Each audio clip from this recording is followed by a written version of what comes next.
On November 14th, 2012, outgoing Congressman Ron Paul gave not just one of the most powerful speeches of his career, defending liberty, but one of the most powerful speeches I have ever seen or read, not just in U.S. history, but in world history. It is a new declaration of independence against the globalist, against the private global corporate government that got a beachhead with the private Federal Reserve in 1913 and who has now taken this country over and used us as the engine of corruption and oppression and premeditated offensive war worldwide. He lays out their crimes, but then he lays out the solution and the way out of this nation that has become a tyrant's tyranny, where the law is basically dead and where we are ruled by a collection of organized crime operating as special interest. So I went to my crew and one of my best editors and researchers, Jon Bowne, and said, I want you to get together all the documentation, all the news articles, the video clips that back up what Ron Paul says, because everything he talked about is true and then some. And so basically this is Ron Paul's 48-minute speech augmented with news articles, legislation, documents, and video clips, so that when he says we're going into global government, our president is telling the Congress that NATO and the UN gives us authority to go to war. We're losing our freedom. The NDAA can secretly arrest us. You can see the news articles. You can see the video clips. You can see the New World Order rubbing our faces in it that we're now under an unelected global government. So Ron Paul breaks it all down. And I wanted to add something to this incredible speech, and that's what we've done. It is Ron Paul's farewell address squared. I've been trying to think of a name of it, and really, we're about to release this in just a day or so, and I still can't think of words strong enough to accurately break down what this is. It's his address to the New World Order. It's his address to history. It's Ron Paul's warning to the world. But at the same time, it's not just negative. He offers solutions. Collectivism and tyranny, or rugged individualism and liberty. Because statists can always package tyranny as something that's good and altruistic. But history shows big government does one thing. It destroys individuals. It creates giant gangs of people that are dependent and allied with the corrupt establishment, and things just get worse from there. So here is Ron Paul's farewell address. But I happen to know about some of the stuff Ron Paul's about to be announcing. It's actually Ron Paul firing the first big salvo in what will become the second American Revolution. Not to end the Union, but to restore the Republic against the globalist. So here is the augmented, bibliographed, documented Ron Paul farewell address. Please share it with everyone you know, because now everything he talks about is documented to the next level for people out there that may not understand his well-researched and eloquent words. Here is Dr. Paul from the floor of the House. The gentleman from Texas, Mr. Paul, is recognized for 60 minutes as the designee of the Majority Leader. I thank you, Mr. Speaker. I ask unanimous consent to revise and extend my remarks. Without objection, so ordered. Mr. Speaker, this may be the last time I speak on the House floor. At the end of the year, I'll leave Congress after 23 years in office over a 36-year period. My goals in 1976 were the same as they are today: promote peace and prosperity by a strict adherence to the principles of individual liberty. It was my opinion that the course of the U.S. embarked on in the latter part of the 20th century would bring us a major financial crisis and engulf us in a foreign policy that would overextend us and undermine our national security. To achieve these goals, I sought the government would have had to shrink in size and scope, reduce spending, change the monetary system, and reject the unsustainable costs of policing the world and expanding the American empire. The problems seem to be overwhelming and impossible to solve, yet from my viewpoint, just following the constraints placed on the federal government by the Constitution would have been a good place to start. Just how much did I accomplish? In many ways, according to conventional wisdom, my off-and-on career in Congress from 1976 to 2012 accomplished very little. No name legislation, no name federal buildings or highways, thank goodness. In spite of my efforts, the government has grown exponentially, taxes remain excessive, and the prolific increase of incomprehensible regulations continues. Wars are constant and pursued without congressional declaration. Deficits rise to the sky. Poverty is rampant, and dependency on the federal government is now worse than any time in our history. All this with minimal concerns for the deficits and unfunded liabilities that common sense tells us cannot go on much longer. A grand but never mentioned bipartisan agreement allows for the well-kept secret that keeps the spending going. The American economy was falling off the cliff in the fall of '08 and the first months of his administration. And he put in place the most creative, the most forceful set of economic measures we have ever done as a country. And because of that, we prevented a second Great Depression, and the economy has now been growing for more than a year and a half. More than 2 million jobs in the private sector since job creation started again. Faster job creation than the last two recoveries. One side doesn't give up 1 penny on military spending. The other side doesn't give up 1 penny on welfare spending. While both sides support the bailouts and the subsidies for the banking and the corporate elite. And the spending continues as the economy weakens and the downward spiral continues. As the government continues fiddling around, our liberties and our wealth burn in the flames of a foreign policy that makes us less safe. The major stumbling block to real change in Washington is the total resistance to admitting that the country is broke. This has made compromising just to agree to increase spending inevitable, since neither side has any intention on cutting spending. The country and the Congress will remain divisive since there's no loot left to divvy up. Aren't we all just living and dying for what the central banks do? To answer your question, we are absolutely slaves to central banks, and we'd love to be slaves to the economy, but the economic numbers continue to do nothing but trend. Is this global governance at last? Is it one world, the central bankers in charge? Without this recognition, the spenders in Washington will continue to march toward a fiscal cliff much bigger than the one anticipated this coming January. I've thought a lot about why those of us who believe in liberty as a solution have done so poorly in convincing others of its benefits. If liberty is what we claim it is, the principle that protects all personal, social, and economic decisions necessary for maximum prosperity and the best chance for peace, it should be an easy sell. Yet history has shown that the masses have been quite receptive to the promises of authoritarians, which are rarely, if ever, fulfilled. Should we have authoritarianism or liberty? If authoritarianism leads to poverty and war and less freedom for all individuals and is controlled by rich special interests, the people should be begging for liberty. There certainly was a strong enough sentiment for more freedom at the time of our founding that motivated those who were willing to fight in the revolution against the powerful British government. During my time in Congress, the appetite for liberty has been quite weak. The understanding of its significance negligible. Yet the good news is that compared to 1976, when I first came to Congress, the desire for more freedom and less government in 2012 is much greater and growing, especially in grassroots America. Tens of thousands of teenagers and college-age students are, with great enthusiasm, welcoming the message of liberty. I have a few thoughts as to why the people of a country like ours, once the freest and most prosperous, allowed the conditions to deteriorate to the degree that they have.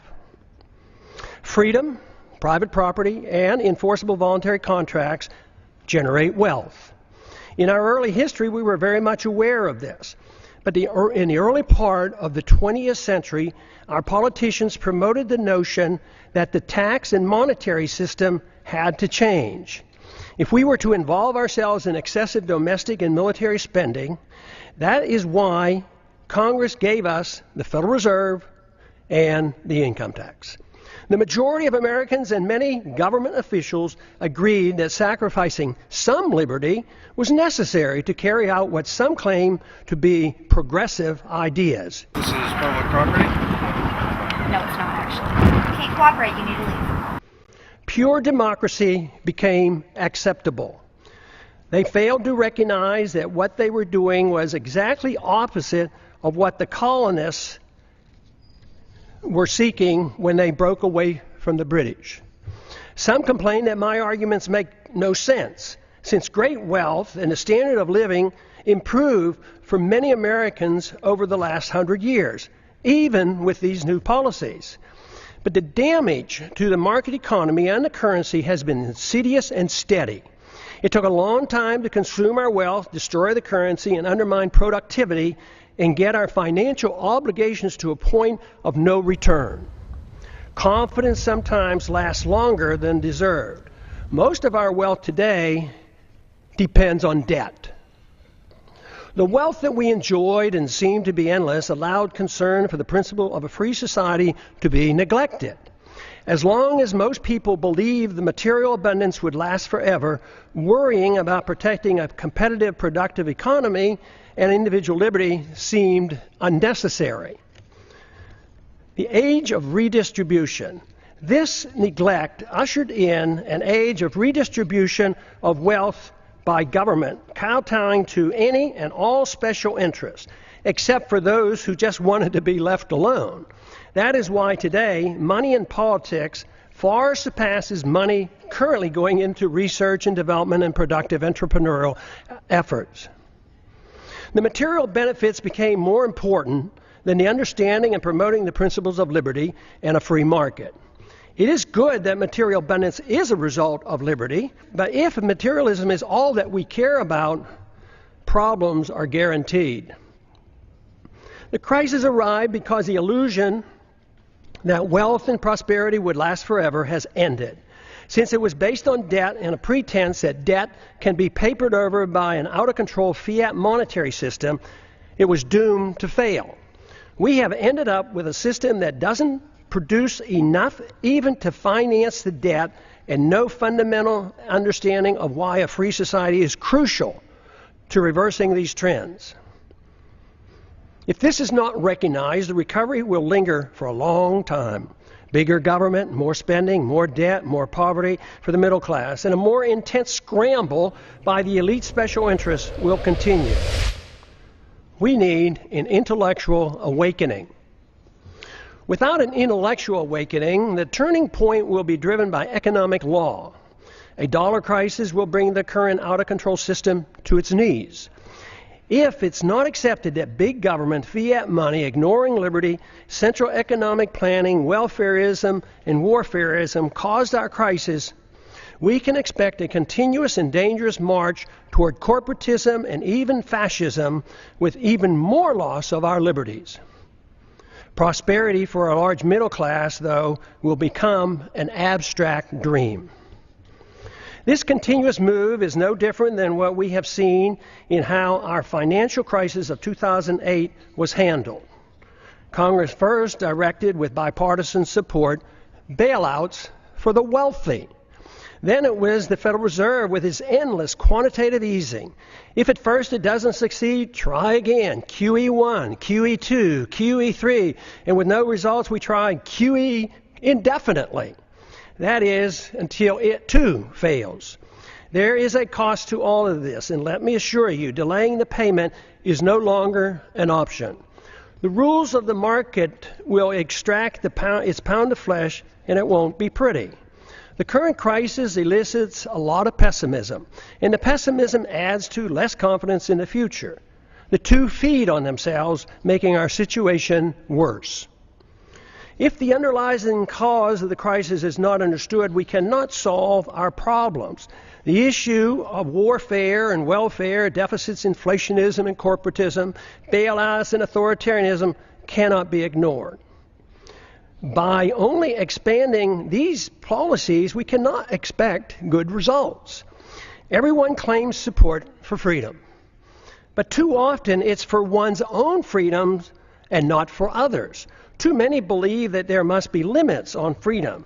They argue that freedom must be directed and managed to achieve fairness and equality, thus making it acceptable to curtail through force certain liberties. Some decide what and whose freedoms to be limited. These are the politicians whose goal in life is power. Their success depends on gaining support from special interests. We don't need more isms. The great news is the answer is not to be found in more isms. The answers are to be found in more liberty, which costs so much less. Under these circumstances, spending goes down, wealth production goes up, and the quality of life improves. Just this recognition, especially if we move in this direction, increases optimism, which in itself is beneficial. The follow-through with sound policies are required, which must be understood and supported by the people. But there is good evidence that the generation coming of age at the present time is supportive of moving in the direction of more liberty and self-reliance. The more this change in direction and the solutions become known, the quicker will be our return to optimism. Our job for those of us who believe that a different system than the one that we had for the last 100 years has driven us to this unsustainable crisis is to be more convincing that there is a wonderful, uncomplicated, and moral system that provides the answers. We had a taste of it in our early history. We need not give up on the notion of advancing this cause. It worked, but we allowed our leaders to concentrate on the material abundance that freedom generates while ignoring freedom itself. Now we have neither, but the door is open out of necessity for an answer. The answer available is based on the Constitution, individual liberty, in prohibiting the use of government force to provide privileges and benefits to all special interests. After over 100 years, we face a society quite different from the one that was intended by the founders. In many ways, their efforts to protect future generations with the Constitution from this danger has failed. Skeptics at the time of the Constitution, was written in 1787, warned us of today's possible outcome. The insidious nature of the erosion of our liberties and the reassurance our great abundance gave us allowed the process to evolve into a dangerous period in which we now live. Dependency on government largesse. Today, we face a dependency on government largesse for almost every need. Our liberties are restricted and government operates outside the rule of law, protecting and rewarding those who buy or coerce government into satisfying their demands. Here are a few examples. Undeclared wars are commonplace. Today, in his press conference, the president made clear that he believes the law does allow him to make this commitment on his own. Listen to this for a moment, if you would. I'm not a Supreme Court justice, so I'm not going to put my constitutional law professor hat on here. Do I think that our actions in any way violate the War Powers Resolution? The answer is no. So I don't even have to get to the constitutional question. Simply, sir, what's your reaction? That's a horrible statement. Welfare for the rich and poor is considered an entitlement. The economy is overregulated, overtaxed, and grossly distorted by a deeply flawed monetary system. Debt is growing exponentially. The Patriot Act and FISA legislation passed without much debate have resulted in a steady erosion of our Fourth Amendment rights. Tragically, our government engages in preemptive war, otherwise known as aggression, with no complaints from the American people. The drone warfare we are pursuing worldwide is destined to end badly for us as the hatred builds, for innocent lives lost and the international laws flaunted. Once we are financially weakened and militarily challenged, there will be a lot of resentment thrown our way. It's now the law of the land that the military can arrest American citizens, hold them indefinitely without charges or a trial. Rampant hostility toward free trade is supported by a large number in Washington. Supporters of sanctions, currency manipulation, and WTO trade retaliation call the true free traders isolationists. Sanctions are used to punish countries that don't follow our orders. Bailouts and guarantees of all kinds of misbehavior are routine. Central economic planning through monetary policy, regulations, and legislative mandates has been acceptable policy. I have a few questions. Excessive government has created such a mess, it prompts many questions. Why are sick people who use medical marijuana put in prison? Why does the federal government restrict the drinking of raw milk? Why can't American manufacturers rope and other products from hemp? Why are Americans not allowed to use gold and silver as legal tender as mandated by the Constitution? Why is Germany concerned enough to consider repatriating their gold held by the Fed for her in New York? Is it that the trust in the U.S. and dollar supremacy beginning to wane? Why do our political leaders believe it's unnecessary to thoroughly audit our own gold? Why can't Americans decide which type of light bulbs they can buy? Why is it the TSA permitted to abuse the rights of any American traveling by air? Why should there be mandatory sentences, even up to life, for crimes without victims, as our drug laws require? Why have we allowed the federal government to regulate commodes in our homes? Why is it political suicide for anyone to criticize AIPAC? Why haven't we given up on the drug war, since it's an obvious failure and violates the people's rights? Has nobody noticed that the authorities can't even keep drugs out of the prisons? How can making our entire society a prison solve the problem? Why do we sacrifice so much getting necessarily involved in border disputes and civil strife around the world and ignore the root cause of the most dangerous, deadly border in the world, the one between Mexico and the United States? Why does Congress willingly give up its prerogatives to the executive branch? Why does changing the party in power never change policy? Could it be that the views of both parties are essentially the same? Why did the big banks, the large corporations, and foreign banks and foreign central banks get bailed out in 2008, and the middle class lost their jobs and their homes? Why do so many in the government and the federal officials believe that creating money out of thin air creates wealth? Why do so many accept the deeply flawed principle that government bureaucrats and politicians can protect us from ourselves without totally destroying the principle of liberty? Why can't people understand that war always destroys wealth and liberty?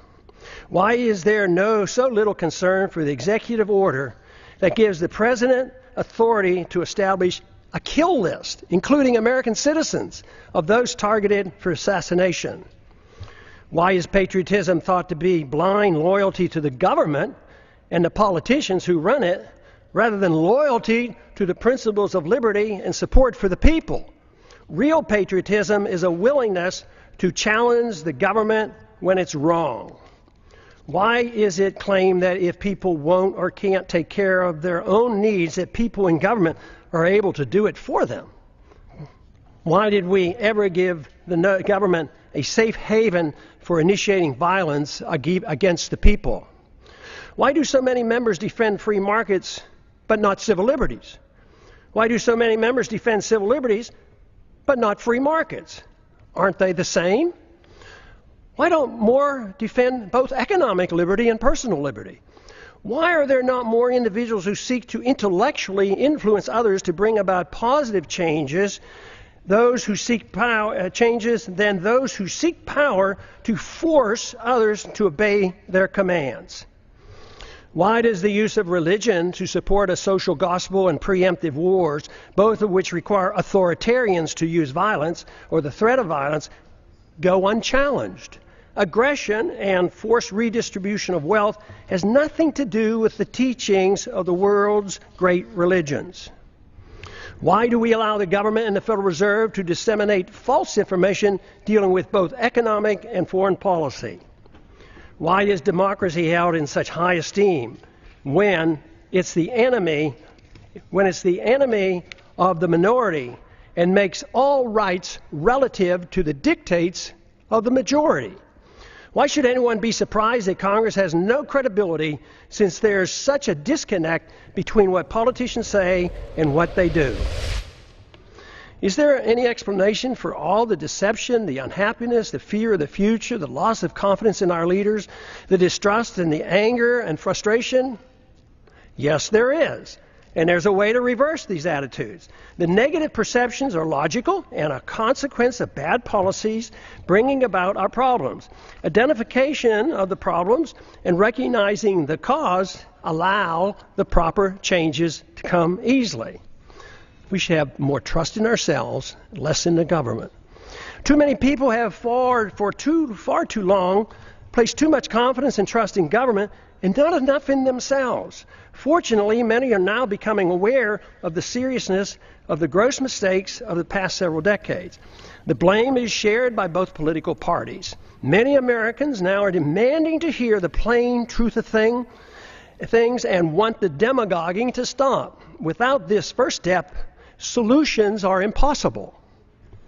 Seeking the truth and finding the answers in liberty and self-reliance promotes the optimism necessary for restoring prosperity. The task is not that difficult if politics doesn't get in the way. We have allowed ourselves to get into such a mess for various reasons. Politicians deceive themselves as to how wealth is produced. Excessive confidence is placed in the judgment of politicians and bureaucrats. This replaces the confidence in a free society.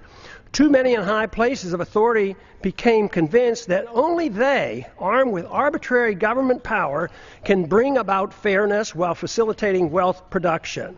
This always proves to be a utopian dream and destroys wealth and liberty. It impoverishes the people and rewards the special interests who end up controlling both parties. It's no surprise that much of what goes on in Washington is driven by aggressive partisanship and power seeking, with philosophic differences being minor. Economic ignorance is commonplace. Keynesianism continues to thrive, although today it is facing healthy, enthusiastic rebuttals. Believers in military Keynesianism and domestic Keynesianism continue to desperately promote their failed policy as the economy languishes in a deep slumber. Supporters of all government edicts use humanitarian arguments to justify them. Humanitarian arguments are always used to justify government mandates related to the economy, monetary policy, foreign policy, and personal liberty. This is on purpose to make it more difficult to challenge. But initiating violence for humanitarian reasons is still violence. Good intentions are no excuse and are just as harmful as when the people use and force with bad intentions. The results are always negative. The immoral use of force is the source of man's political problems. Sadly, many religious groups, secular organizations, and psychopathic authoritarians endorse government-initiated force to change the world. Even when the desired goals are well-intentioned, or especially when they're well-intentioned, the results are dismal.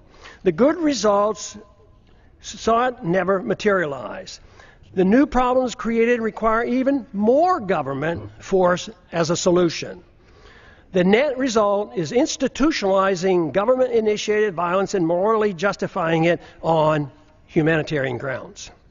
This is the same fundamental reason our government uses force for invading other countries at will, central economic planning at home, and the regulation of personal liberty and habits of our citizens. It is rather strange that unless one has a criminal mind and no respect for other people and their property, no one claims it's permissible to go into one's neighbor's house and tell them how to behave, what they can eat, smoke, and drink, or how to spend their money. Yet, rarely is it asked why is it morally acceptable that a stranger with a badge and a gun can do the same thing in the name of law and order. Any resistance is met with brute force, fines, taxes, arrests, and even imprisonment. This is done more frequently every day without a search warrant. No government monopoly over initiating violence is what we need. Restraining aggressive behavior is one thing, but legalizing a government monopoly for initiating aggression can only lead to exhausting liberty associated with chaos, anger, and a breakdown of civil society. Permitting such authority and expecting a saintly behavior from the bureaucrats and the politicians is a pipe dream. We now have a standing army of armed bureaucrats in the TSA, CIA, FBI, Fish and Wildlife, FEMA, IRS, Corps of Engineers, etc., numbering over 100,000. Citizens are guilty until proven innocent in the unconstitutional administrative courts. I don't have to show my ID, sir. Yes, you do. No, I don't, sir. Yes, you do. No, I don't. It's my constitutional right. I just need your information. That's all. For why? I'm not withholding, but just why? Because I need to do a report. On what? I'm just a guy standing here. Because they're calling me, so now a report has to be generated. Let me see your identification. I don't need to show you my He doesn't have to show you his identification. Government in a free society should have no authority to meddle in the social activities or the economic transactions of individuals, nor should government meddle in the affairs of other nations. All things peaceful, even when controversial, should be permitted. We must reject the notion of prior restraint in economic activity, just as we do in the area of free speech and religious liberty. But even in these areas, government is starting to use a backdoor approach of political correctness to regulate speech, a very dangerous trend. Since 9/11, monitoring speech on the internet is now a problem since warrants are no longer required. The proliferation of federal crimes. The Constitution established 4 federal crimes. Today, the experts can't even agree on how many federal crimes are now on the books. They number into the thousands. No one person can comprehend the enormity of the legal system, especially the tax code. Due to the ill-advised drug wars and the endless federal expansion of the criminal code, we have over 6 million people under correctional suspension, more than the Soviets ever had and more than any other nation today, including China. I don't understand the complacency of the Congress and the willingness to continue their obsession with passing more federal laws. Mandatory sentencing laws associated with drug laws have compounded our prison problems. The Federal Register is now 75,000 pages long, and the tax code 72,000 pages, and expands every year. When will the people start shouting, enough is enough, and demand Congress to cease and desist? What we should be doing is achieving liberty. Liberty can only be achieved when government is denied the aggressive use of force. If one seeks liberty, a precise type of government is needed. To achieve it, more than lip service is required. There are 2 choices available. 1, a government designed to protect liberty is a natural right as its sole objective. The people are expected to care for themselves and reject the use of any force for interfering with another person's liberty. Government is given a strictly limited authority to enforce contracts, property ownerships, settles disputes, and defend against foreign aggression. Number 2, a government that pretends to protect liberty but is granted power to arbitrarily use force over the people and foreign nations. Though the grant of power many times is meant to be small and limited, it inevitably metastasizes into an omnipotent political cancer. This is the problem for which the world has suffered throughout the ages. Though meant to be limited, it nevertheless is a 100% sacrifice of the principle that would-be tyrants find irresistible. It is used vigorously, though incrementally and insidiously. Granting power to government officials always proves the adage that power corrupts. Once government gets a limited concession for the use of force to mold people's habits and plan the economy, it causes a steady erosion and a steady move toward tyrannical government. Only a revolutionary spirit can reverse the process and deny the government this arbitrary use of aggression. There is no in-between.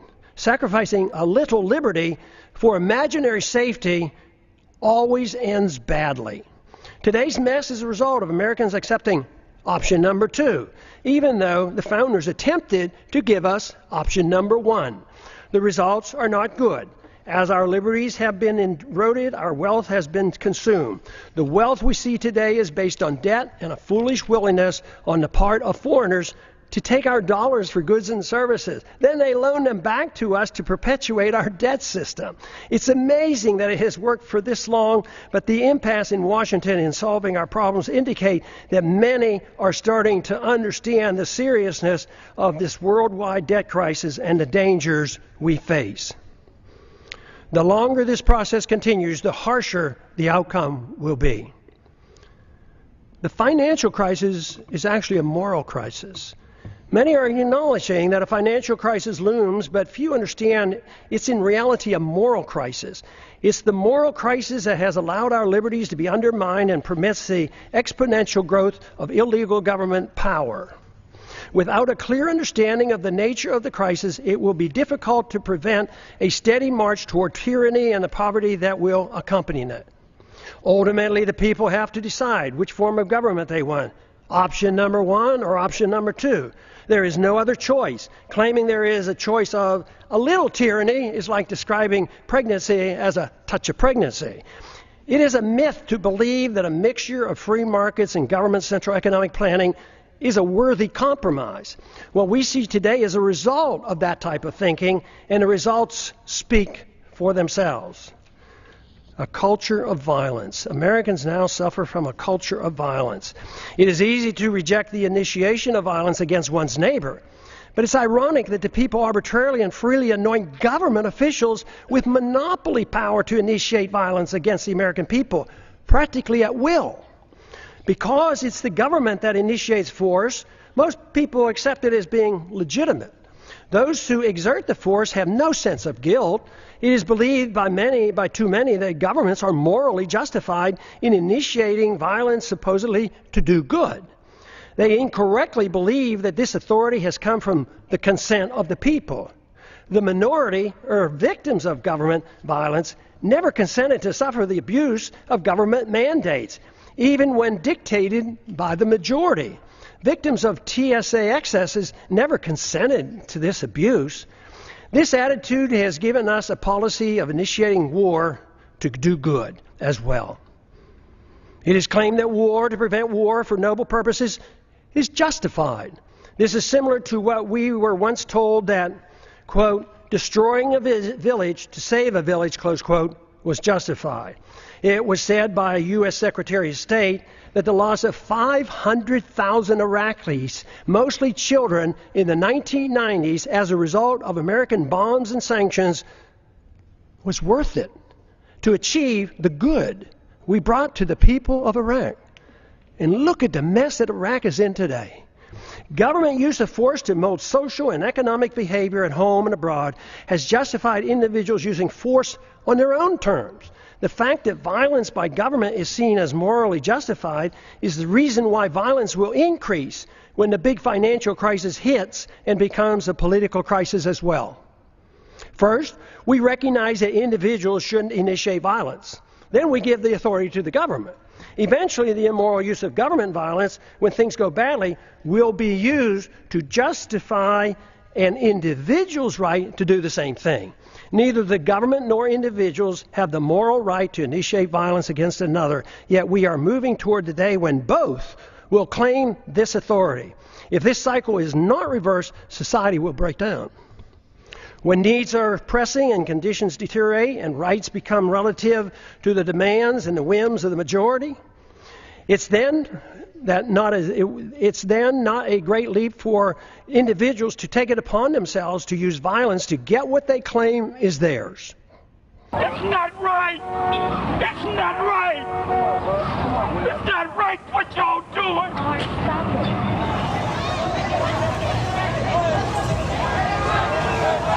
As the economy deteriorates and the wealth discrepancy increase, as they already are occurring, violence increases as those in need take it in their own hands to get what they believe is theirs.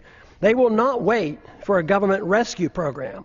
When government officials wield power over others to bail out the special interests, even with disastrous results to the average citizens, they feel no guilt for the harm they do. Those who take us into undeclared wars, with many casualties resulting, never lose sleep over the deaths and the destruction their bad decisions caused. They are convinced that what they do is morally justified, and the fact that many suffered just can't be helped. The truth is that Wall Street regulates the Congress. They have untold, unlimited amounts of money which they use, by the way, to get the deregulation. When the street criminals do the same thing, they too have no remorse, believing that they are only taking what is rightfully theirs. All moral standards become relative, whether it's bailouts, privileges, government subsidies, or benefits for some from inflating a currency. It's all part of a process justified by a philosophy of forced redistribution of wealth. Violence or a threat of such is the instrument required, and unfortunately is of little concern of most members of Congress. Some argue it's only a matter of fairness, that those in need are cared for. There are two problems with this. First, the principle is used to provide a greater amount of benefits to the rich than to the poor. Second, no one seems to be concerned about whether or not it's fair to those who end up paying for all the benefits. The costs are usually placed on the backs of the middle class and are hidden from the public eye. Too many people believe government handouts are free, like printing money out of thin air and there's no cost. That deception is coming to an end. The bills are coming due, and that's what the economic slowdown is all about. Sadly, we have become accustomed to living with the illegitimate use of force by government. It is the tool for telling the people how to live, what to eat and drink, what to read, and how to spend their money. To develop a truly free society, the issue of initiating force must be understood and rejected. Granting to government even a small amount of force is a dangerous concession. Limiting government excesses versus a virtuous moral people. Our Constitution, which was intended to limit government power and abuse, has failed. The founders warned that a free society depends on a virtuous and moral people. The current crisis reflects that their concerns were justified. Many politicians and pundits are aware of the problems we face, but spend all their time in trying to reform government. The sad part is that the suggested reforms almost always leads to less freedom, and the importance of a virtuous and moral people is either ignored or not understood. The new reforms serve only to further undermine liberty. The compounding effect has given us the steady erosion of liberty and the massive expansion of debt. The real question is, if it is liberty we seek, should most of the emphasis be placed on government, reform, or trying to understand what a virtuous and moral people means and how to promote it? The Constitution has not prevented the people from demanding handouts for both rich and poor in their efforts to reform the government, while ignoring the principles of a free society. All branches of our government today are controlled by individuals who use their power to undermine liberty and enhance the welfare warfare state, and frequently their own wealth and power. If the people are unhappy with the government performance, it must be recognized that government is merely a reflection of an immoral society that rejected a moral government of constitutional limits on power and love of freedom. If this is the problem, all the tinkering with thousands of pages of new laws and regulations will do nothing to solve the problem. It is self-evident that our freedoms have been severely limited, and the apparent prosperity we still have is nothing more than leftover wealth from a previous time. This fictitious wealth, based on debt and benefits from a false trust in our currency and credit, will play havoc with our society when the bills come due. This means that the full consequence of our lost liberties is yet to be felt. But that illusion is now ending. Reversing a downward spiral depends on accepting a new approach. Expect the rapidly expanding homeschooling movement to play a significant role in the revolutionary reforms needed to rebuild a free society. with constitutional protections. We cannot expect a federal government-controlled school system to provide the intellectual ammunition to combat the dangerous growth of government that threatens our liberties. The Internet will provide the alternative to the government media complex that controls the news and most political propaganda. This is why it's essential that the Internet remains free of government regulation. Many of our religious institutions and secular organizations support greater dependency on the state by supporting war, welfare, and corporatism, and ignore the need for a virtuous people. I never believed that the world or our country could be made more free by politicians if the people had no desire for freedom. Under the current circumstances, the most we can hope to achieve in the political process is to use it as a podium to reach the people, to alert them of the nature of the crisis and the importance of their need to assume responsibility for themselves. If it is liberty that they truly seek, without this, a constitutionally protected free society is impossible. If this is true, our individual goal in life ought to be for us to seek virtue and excellence and recognize that self-esteem and happiness only comes from using one's natural ability in the most productive manner possible, according to one's own talents. Somebody invested in roads and bridges. If you got a business, you didn't build that. Somebody else made that happen. Productivity and creativity are the true source of personal satisfaction. Freedom and not dependency provides the environment needed to achieve these goals. Government cannot do this for us. It only gets in the way. When the government gets involved, the goal becomes a bailout or a subsidy, and these cannot provide a sense of personal achievement. Achieving legislative power and political influence should not be our goal. Most of the change, if it is to come, will not come from the politicians, but rather from individuals, family, friends, intellectual leaders, and our religious institutions. The solution can only come from rejecting the use of coercion, compulsion, government commands, and aggressive force to mold social and economic behavior. Without accepting these restraints, inevitably the consensus will be to allow the government to mandate economic equality and obedience to the politicians who gain power and promote an environment that smothers the freedoms of everyone. It is then that the responsible individuals who seek excellence and self-esteem by being self-reliant and productive become the victims. In conclusion, what are the greatest dangers that the American people face today that impede the goal of a free society? There are 5. The continuous attack on our civil liberties, which threaten the rule of law and our ability to resist the onrush of tyranny. Number 2, violent anti-Americanism that has engulfed the world. Because the phenomenon of blowback is not understood or denied, our foreign policy is destined to keep us involved in many wars that we have no business being in. National bankruptcy and a greater threat to our national security will result. Number 3, the ease in which we go to war, without a declaration by Congress, but accepting international authority from the UN or NATO, even for preemptive wars, otherwise known as aggression. Who are you asking for the legal basis from? If it's obviously, if the UN passed a security resolution, as it did in Libya, we would do that.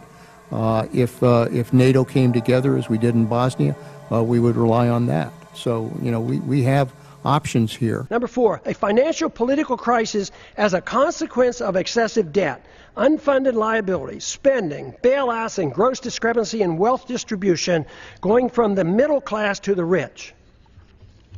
The danger of central economic planning by the Federal Reserve must be understood. World government taking over local and U.S. sovereignty by getting involved in the issues of war, welfare, trade, banking, a world currency, taxes, property, ownership, and private ownership of guns must be addressed. Happily, there's an answer for these very dangerous trends. What a wonderful world it would be if everyone accepted the simple moral premise of rejecting all acts of aggression. The retort to such a suggestion is always, it's too simplistic, too idealistic, impractical, naive, utopian, dangerous, and unrealistic to strive for such an ideal. The answer to that is that for thousands of years, the acceptance of government force to rule over the people at the sacrifice of liberty was considered moral and the only available option for achieving peace and prosperity. What could be more utopian than that myth? Considering the results, especially looking at the state-sponsored killing by nearly every government during the 20th century, estimated to be in the hundreds of millions of people, it's time to reconsider this grant of authority to the state. No good has ever come from granting monopoly power to the state to use aggression against the people to arbitrarily mold human behavior. Such power, when left unchecked, becomes the seed of an ugly tyranny. This method of governance has been adequately tested, and the results are in. The reality dictates we try liberty. The idealism of non-aggression and rejecting the offensive use of force should be tried. The idealism of government-sanctioned violence has been abused throughout history and is the primary source of poverty and war. The theory of a society being based on individual freedom has been around for a long time. It's time to take a bold step and actually permit it by advancing this cause rather than taking a step backwards as some would like us to do today. Today, the principles of habeas corpus, established when King John signed the Magna Carta in 1215, is under attack in our own government. There's every reason to believe that a renewed effort with the use of the internet, that we can instead advance the cause of liberty by spreading an uncensored message that will serve to rein in government authority and challenge the obsession with war and welfare. What I'm talking about is a system of government guided by the moral principles of peace and tolerance. The founders were convinced that a free society could not exist without a moral people. Just writing rules won't work if the people choose to ignore them. Today, the rule of law written in the Constitution has little meaning for most Americans, especially those who work in Washington, D.C. Benjamin Franklin claimed, quote, "Only a virtuous people are capable of freedom." John Adams concurred, quote, "Our Constitution was made for a moral and religious people. It is wholly inadequate for the government of any other." A moral people must reject all violence in an effort to mold people's beliefs or habits. A society that boos or ridicules the golden rule is not a moral society. All great religions endorse the golden rule. The same moral standards that individuals are required to follow should apply to all government officials. They cannot be exempt. The ultimate solution is not in the hands of the government. The solution falls on each and every individual with guidance from family, friends, and community. The number one responsibility for each of us is to change ourselves with hope that others will follow. This is of greater importance than the working on changing the government. That is secondary to promoting a virtuous society. If we can achieve this, then the government will change.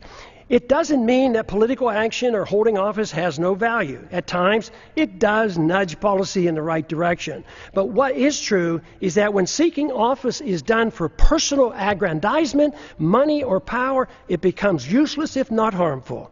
When political action is taken for the right reasons, it's easy to understand why compromise should be avoided. It's also become clear why progress is best achieved by working with coalitions, which bring people together without anyone sacrificing his principles. Political action, to be truly beneficial, must be directed toward changing the hearts and minds of the people, recognizing that it's virtue and morality of the people that allow liberty to flourish. The Constitution or moral laws per se have no value if the people's attitudes aren't changed. To achieve liberty and peace, two powerful human emotions have to be overcome. Number one is envy, which leads to hate and class warfare. Number two is intolerance, which leads to bigoted and judgmental policies. These emotions must be replaced with a much better understanding of love, compassion, tolerance, and free market economics. Freedom, when understood, brings people together. When tried, freedom is popular. The problem we have faced over the years has been that economic interventionists are swayed by envy, whereas social interventionists are swayed by intolerance or of habits and lifestyles. The misunderstanding that tolerance is an endorsement of certain activity motivates many to legislate moral standards which should only be set by individuals making their own choices.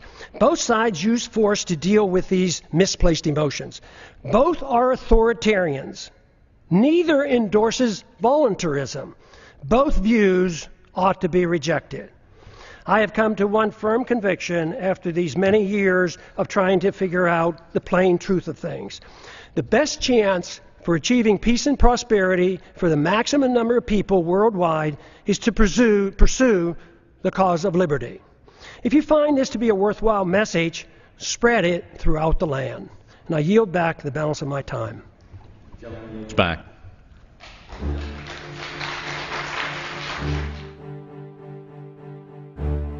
And never forget, if you are watching this transmission, you are the hope. You are the answer. You are the resistance.